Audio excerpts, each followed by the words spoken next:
సూసేకి అగ్గిరవ్వ మాదిరే ఉంటాడే నా సావే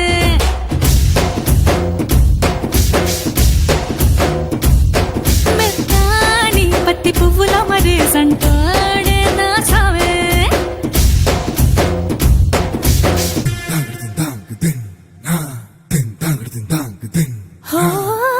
గొప్ప గొప్ప ఇనాములనే ఇచ్చి వేసే నవాబు నన్ను మాత్రం చిన్ని చిన్ని ముద్దులడిగే గురు